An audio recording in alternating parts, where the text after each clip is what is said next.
it's genuinely looking plausible that Wednesday struggle to field an 11 for their first game of the season. We've heard that 5 or 6 players may be walking in a couple of weeks. There's nothing to say that more couldn't walk after that.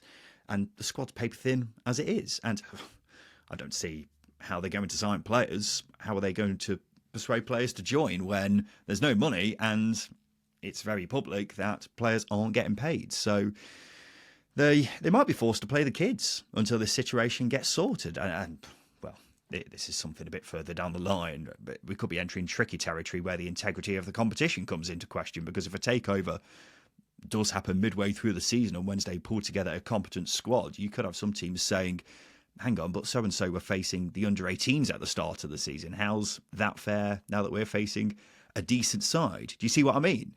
I mean, of course, the future of Sheffield Wednesday is the priority here, but it's something to keep in mind for the rest of the league. But yeah, I don't think Wednesday fans particularly care about the season ahead from what I've seen. They just want to make sure Chansiri is out of the club as soon as possible to ensure their future, Justin.